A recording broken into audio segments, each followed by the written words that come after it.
Decisive cabinet retreat held. Government steadfast on commitment to reducing gender inequality in the society and continued support in the fight against gender-based violence. You're watching Jamaica House Weekly. I'm Samantha Allen. At the start of last week, Prime Minister Portia Simpson Miller led members of her cabinet in a special two-day meeting at Jamaica House. Topping the list of issues discussed were the growth agenda and preparations for the upcoming 2013-2014 financial year. A release from the Office of the Prime Minister revealed that government successfully completed all prior actions required to secure a new deal with the International Monetary Fund, the IMF. The IMF prior actions included tax reform measures, the national debt exchange offer, and a wage restraint agreement with public sector workers. Cabinet also agreed on the 2013-2014 budget, which is to be tabled in Parliament this Thursday.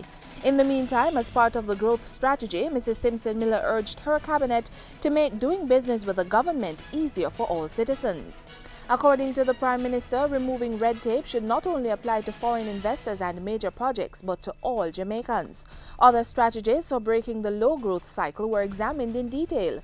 They included productivity gains in both public and private development projects. Special attention was also paid to education, health and social protection, all in a bid to improve the lives of Jamaicans.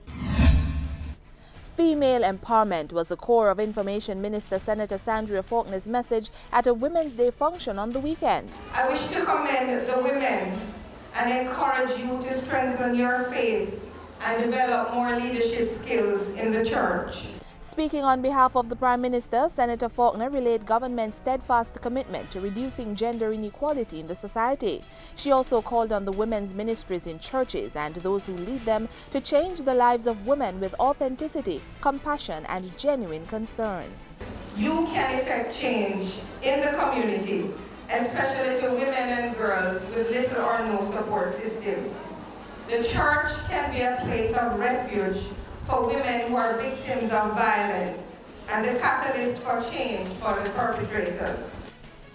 Senator Faulkner was speaking at a function celebrating women at the Frenchman Heights Seventh-day Adventist Church in Spanish Town. The function was held under the theme Women in Need of Nurturing, Empathizing and Reassuring Savior.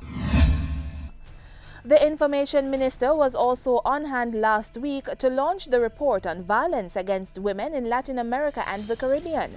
Even as government's fight against gender-based violence was underscored, a call was made for everyone to assist these efforts. To address this issue of violence against women, we have to work together and utilize a multi-sectoral approach to achieve our desired objective, to eliminate the scourge.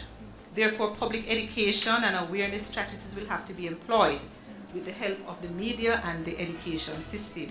We also have to ensure that the necessary protection, healthcare and support services are put in place for victims and survivors.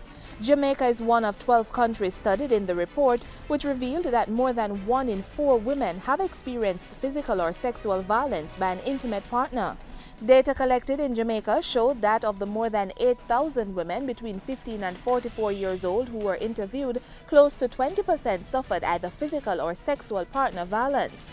Another 31% of Jamaican women sought help to address the violence, while 37% said they never spoke to anyone about the violence experienced.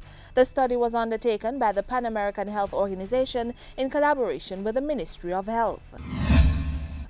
And Prime Minister Portia Simpson Miller extended congratulations to the newly elected president of the West Indies Cricket Board, the WICB. Jamaican Wycliffe Dave Cameron, whose nomination was endorsed by the Prime Minister, was elected on March 27. In a congratulatory message, Mrs. Simpson Miller said Jamaica and the region expected the charting of a new course of development and success. And that's it for this week's edition of Jamaica House Weekly. Join us next week for the latest out of the office of the Prime Minister.